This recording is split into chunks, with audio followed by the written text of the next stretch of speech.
By now, most of us are aware that the havoc during the second wave of COVID 19 was caused by the Delta variant that has become dominant in India. Delta has now become dominant in the UK as well, surpassing the Alpha variant, in response to which the British government has extended lockdown. We witnessed that not only is Delta twice more contagious, but it is also associated with a higher risk of hospitalization and reinfection, a fact corroborated in a recent briefing by Public Health England. On top of it, this variant has acquired mutations that help it bypass the protection offered by vaccines.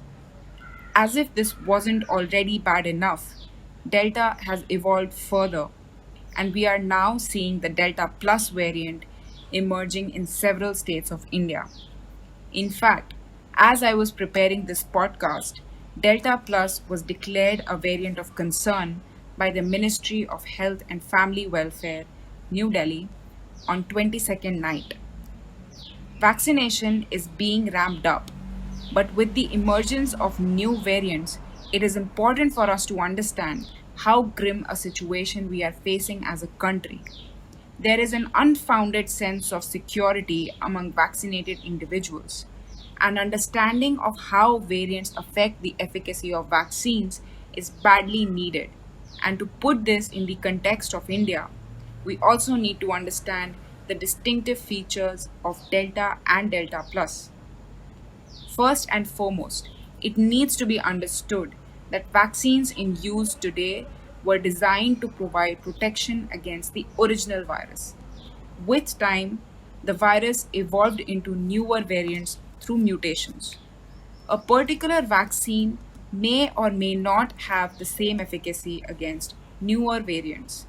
For example, in case of AstraZeneca vaccine, marketed as Covishield in India, a preprint paper reports a dip in efficacy of 2 doses to 60 to 65% against Delta, while this was 81% against the original coronavirus.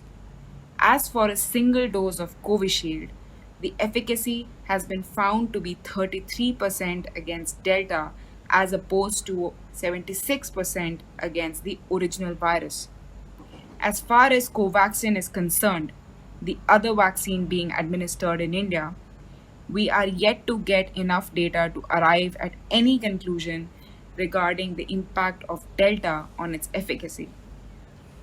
In the above backdrop, and in light of the fact that only 3.9% of India's population has been fully vaccinated, it needs no prophecy to tell us that by no stretch of imagination are we out of the woods, irrespective of the climate of normalcy prevailing in many parts of India after the latest round of lockdowns were relaxed in most parts. When the UK can face a resurgence of infections because of Delta, despite having 46% fully vaccinated population, we can only imagine what kind of misery awaits us if we continue to be irresponsible.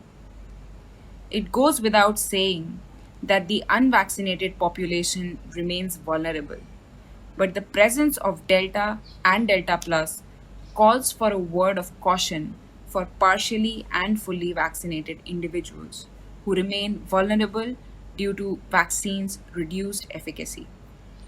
Despite all of this, vaccines continue to greatly cut down the risk of death due to COVID. But it should be kept in mind that a COVID fatality is still a very real possibility, even after 2 doses, as we already have seen with isolated cases of fully vaccinated individuals. Such dire events are very rare among vaccinated people, but this is one more reason for vaccinated individuals to stop feeling invincible. Now that we are aware of the monstrosity of Delta, we need to spare a moment to imagine what Delta Plus would entail if it goes unchecked. I say this because apart from the regular characteristics possessed by the Delta variant, Delta Plus has an additional mutation which was also found in the beta variant first observed in South Africa. When clinical trials of AstraZeneca's vaccine were conducted in South Africa when the beta variant had become dominant, it was found to show an efficacy of just 10 to 20%. As a result of this, South Africa suspended the use of Covishield and even returned 1 million doses to the Serum Institute of India. According to a top Indian virologist, Delta Plus could similarly evade immunity induced by vaccination or prior infection. As of now, Delta Plus is at a nascent stage in India, with just more than 2 dozen cases observed in Maharashtra, Kerala, and Madhya Pradesh. But it has already been classified as a variant of concern.